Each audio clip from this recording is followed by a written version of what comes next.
Today I want to talk about the resistance. Resisting that which wrongs you, which wrongs our country. I personally, and this is a personal statement, I consider the government that we have right now, both the leadership in Congress, the President of the United States, and the cabinet. This is my personal opinion. I see it as treasonous. I see them as traitors. With what they've done with DOGE in Congress, or rather in the different federal agencies, and reports that are coming out with the kinds of controls that these folks were taking on our vital computer systems, our nervous system in the government. I am concerned that we have sold out their American people, sold you out. This is not conjecture anymore.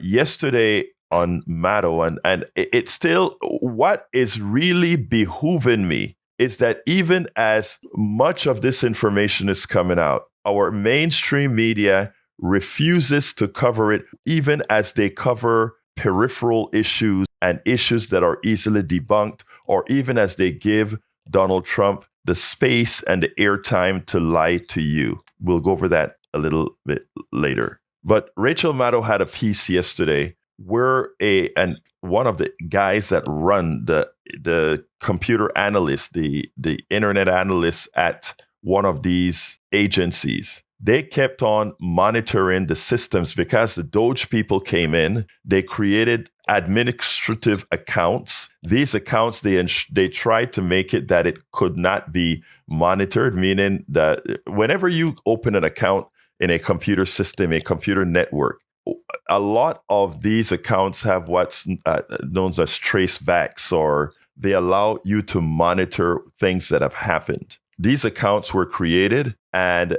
they couldn't be monitored. They disabled all this monitoring, and they opened up these different computer systems in such a manner that it can have mobile access that shouldn't be there. And soon after that was done, accounts that were created on these computers, in this case, it was the NLRB, but one can extrapolate that on other agencies that DOGE went, whether it be IRS, NSA, SAID, and all these other places, that likely these all guys that came in and got these admin accounts likely did the same thing. We don't have the evidence for that. We have the evidence for what happened at the NLRB. Now, as soon as these accounts, or soon after, within 15 minutes of the creation of these accounts, external IP addresses with Genesis in Russia attempted to get into these systems with these user IDs.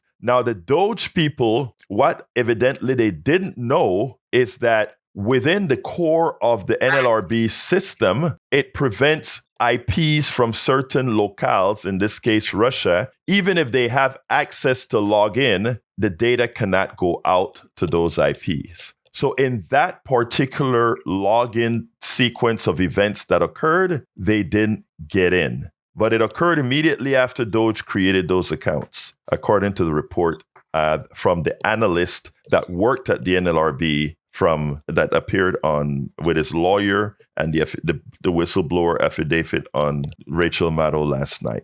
But here's the kicker. They also found within the data that soon after these guys came to that area, there was a spike in text data that was exported from those computer systems. I think it was an NLRB system, in which 10 gigabytes of text got, and you can see that spike. It's orders of magnitude greater than the normal traffic that those computer systems have. They don't exactly know what that traffic is. I don't know if they have enough forensic yet to read that traffic, but it was 10 gigabytes of data. Do you know what 10 gigabytes of data at an NLRB that has contracts and secret information from companies, etc., what that means? When I talk about treasonous and the lack of transparency with what these guys are doing, this is what I'm talking about. And this is something that I think should be I think this is a type of news that you break into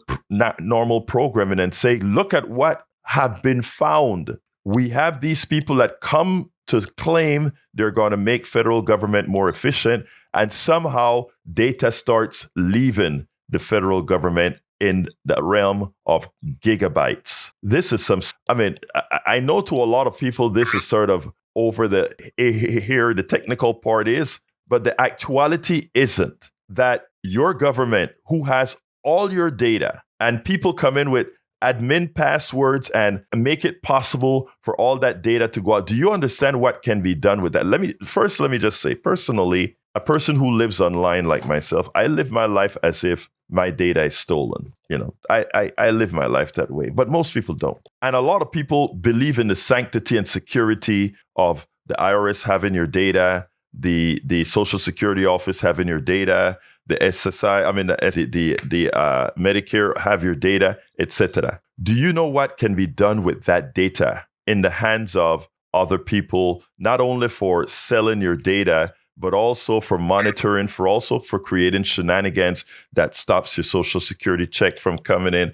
There is a lot that can happen. That's treasonous. That's traitors. So that is the first thing that got to me. And you have to wonder if that wasn't the real reason why they created this DOGE project. Because the DOGE project that I hear many of my brothers and sisters of the MAGA persuasion who call in here sometimes talking about DOGE is going to save money, and DOGE is saving money and finding corruption and all of that. They found none of it. The last report now proved that it's not $1 or $2 trillion that DOGE have saved. The last thing that they printed on their website was only saved $150 billion.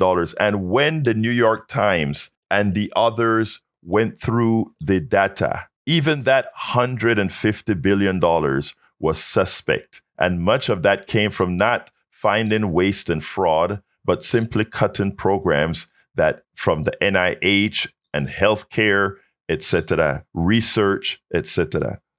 The damage that is being done to our country in this regard, folks, is something that we all need to stand up for or stand up to. And the reality is we are. That's the great thing. We are standing up. But likewise, and again, if you watch the mainstream media, you rarely sees it. Luckily, Rachel Maddows and a few shows you every day the hundreds of events that's occurring every day. It show you the humongous crowds that the oligarchy tour that Bernie Sanders and Alexandria Ocasio-Cortez are doing. It shows you that is a very effective thing, where even in a place like Idaho, they bring in 12,000 people. LA, over 20,000 people. Arizona, 30,000 people. So we are talking about people being engaged and not being represented. But again, folks, we have to be the answer. We have to be the solution to that which ails us, to that which is damaging us. We spend a lot of time deconstructing the news, trying to parse it into a form that everybody can understand. We try to find those little nitpicks where it flies above the fray, etc. If you really like these videos that we do, I want to ask a big favor. Please go ahead. Number 1, subscribe to our channel. And number 2, please join if you can. Thank you so kindly for watching. Keep watching. Please remember to share. We must populate the entire internet with our progressive message, a message that we know is what most Americans say that they want. So help us, please join.